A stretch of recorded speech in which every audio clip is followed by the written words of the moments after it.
Hello everyone, ప్రస్తుతం స్టూడియోలో journalist Jagdev గారు ఉన్నారు. వెల్కమ్ చెప్దాం. విశాఖకి సంబంధించి డేటా సెంటర్కి సంబంధించి ఇప్పుడు 1,00,000 కోట్ల పెట్టుబడితోటి మరో అడుగు ముందుకెళ్ళిందట. సో దీని గురించి తెలుసుకుందాం. Hello sir. హాయ్ జకీర్.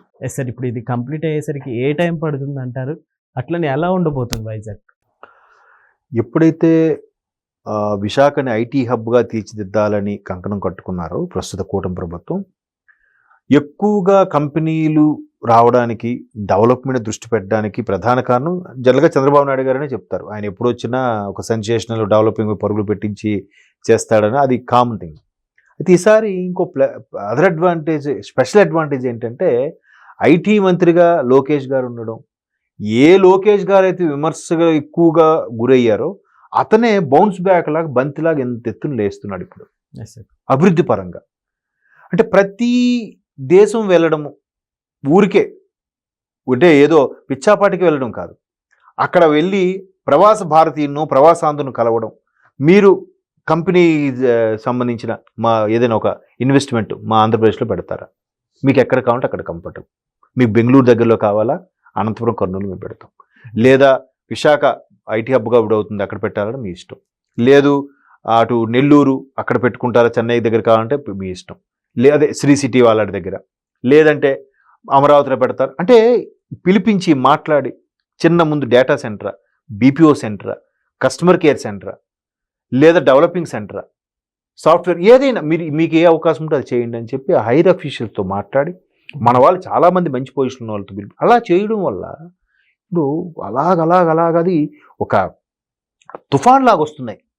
ఇప్పుడు వైజాగ్ డేటా ఉంది, ఎంతమంది ఎన్ని విమర్శించారు, సుత్తి సొల్లు అని ఏవో చెప్పుకొని అని అన్నారు.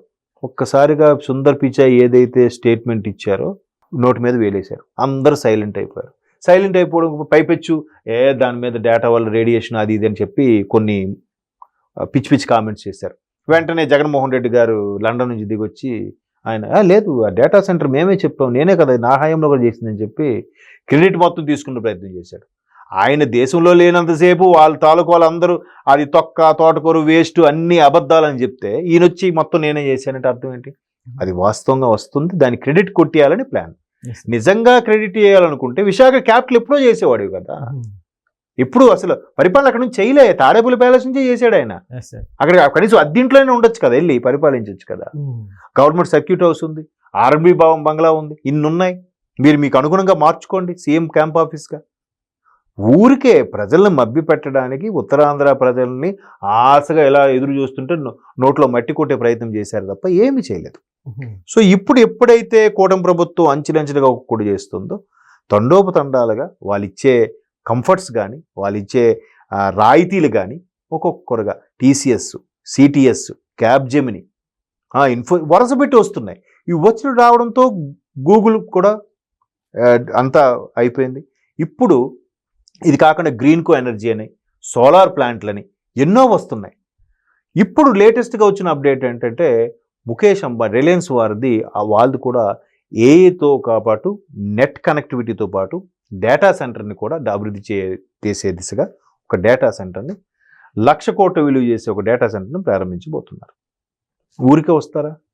వాళ్ళు బిజినెస్ టీము వచ్చి సర్వే చేసుకొని విశాఖలో ఎందుకు పెట్టాలి, ఇంకెక్కడ లేవా?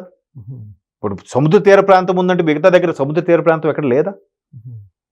అటు కోల్కతా నుంచి ఇటు కింద రామేశ్వరం, లేదంటే దాన్ని ఏమంటారు కన్యాకుమారి వరకు, మళ్ళీ కన్యాకుమారి నుంచి అటు గుజరాత్ వరకు కూడా ఎంత సుదీర్ఘమైన తీర ప్రాంతం ఉంది కదా మనకి. ఇందుకు విశాఖ ఎందుకు ఎంచుకోవాలి? బికాజ్ ఆఫ్ కూటమి ప్రభుత్వం. ఎక్కడ ఏ అవకాశం వచ్చినా కూడా ఒడిసి మరీ పట్టుకుంటున్నారు, డైవేసి మరీ పట్టుకొని లాక్కుని తెచ్చుకుంటున్నారు. ఇంతకుముందు 24లో ముఖ్యమంత్రి ప్రమాణ స్వీకారం చేశాక ముఖేష్ గారు ఆ టీం ఎవరు వచ్చి కలవడం కూడా జరిగింది. అప్పుడే చర్చలు వచ్చాయి, ఏంటి మీరు కూడా పెద్ద పెద్ద ఇండస్ట్రియలిస్ట్ కదా, నెంబర్ 1 ఇండస్ట్రియలిస్ట్ ఇండియాలోకి, మీలాంటి వాళ్ళు వచ్చి ఇండస్ట్రీ పెడితే మిగతా వాళ్ళు కూడా నమ్మకం కలుగుతుంది రావాలని చంద్రబాబు నాయుడు గారు అడిగారట. అడిగితే తప్పకుండా సార్ చూద్దామని ఈరోజు విశాఖకి అత్యంత డేటా సెంటర్ పెట్టబోతున్నారు. అది కాక భాగస్వామ్యంతో అమరావతిలో కూడా కొన్ని కంపెనీలు ఏర్పాటు చేయడానికి రిలయన్స్ ఇండస్ట్రీస్ సిద్ధంగా ఉంది.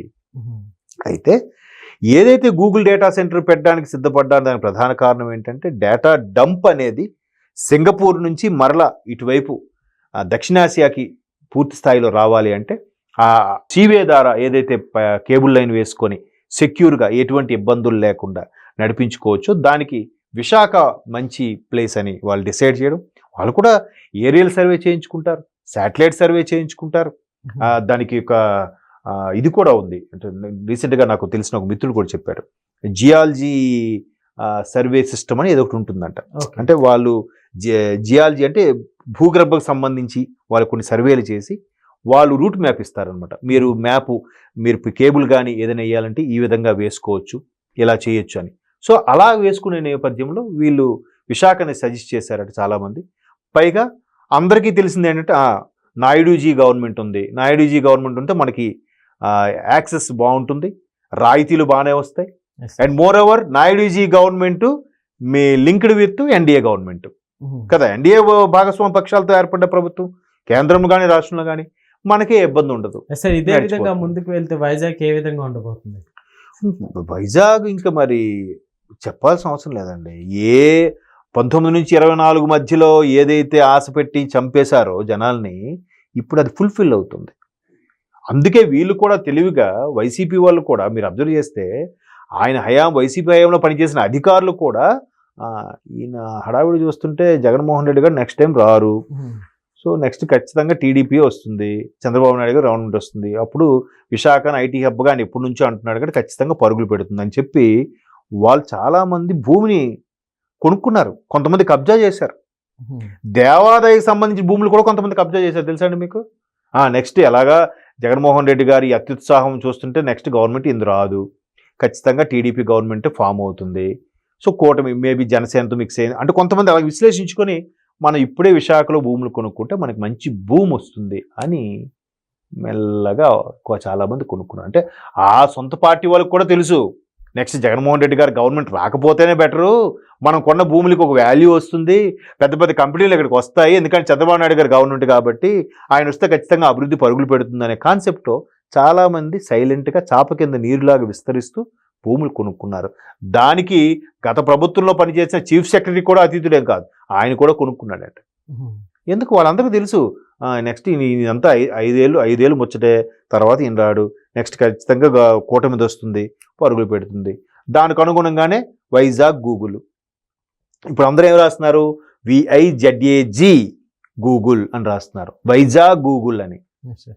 సో చాలామంది మీరు నమ్ముతారు, కొంతమంది మీడియా మిత్రులు కూడా ఇప్పటికీ అక్కడ ఇంకా ఆప్షన్గా ఛానల్ ఆఫీస్ స్టార్ట్ చేసే ప్రపోజల్లో ఉన్నారు, తెలుసా మీకు? ఆల్రెడీ అక్కడ ఒక ఆఫీస్ లాగా, సెకండ్ ఆఫీస్ లాగా పెట్టుకుంటున్నారు. అవసరమైతే అక్కడ కూడా స్టూడియోలు రన్ చేస్తూ అక్కడికి అనుసంధానం చేసుకుంటూ లైవ్లు ఇచ్చుకోవడానికి. ఇప్పుడు ఆల్రెడీ ఇక్కడ ఉన్నాయి, అన్ని హైదరాబాద్లో ఉంటున్నాయి, విశాఖలో కూడా ఛానల్స్ రావాలిగా, ఉండాలిగా. సో అంటే ఏ స్థాయిలో నమ్మకం, ప్రభుత్వం మీద నమ్మకం ఏర్పడితేనే ఎవడైనా పెట్టుబడి పెట్టడానికి వస్తాడు. నమ్మకం ఏర్పడలేదు అనుకోండి, ఆ చేపలు, రొయ్యలు, చికెను, మటన్ ఈ షాపులే వస్తాయి, ఐటీ షాపులు రావు. అంతకుముందు కూడా చూసాం, ఐటీ దిగ్గజాలని కొంతమంది చాట్ బండి అమ్మేవాళ్ళని, సమోసా అమ్మేవాళ్ళని బ్లేజర్లు వేసుకొని తీసుకొచ్చారు. అది కాదు పెట్టుబడులు రావడం అంటే. ఇంకో ఇప్పుడు ఇది రిలయన్స్ కానీ, ఒక వైజాగ్ గూగుల్ కానీ, లేదా గ్రీన్కో లాంటి పెద్ద పెద్ద కంపెనీలు కానీ, తర్వాత సోలార్ సంబంధించిన కంపెనీలు కానీ, ఇట్లాంటివన్నీ అక్కడికి వస్తున్నాయి.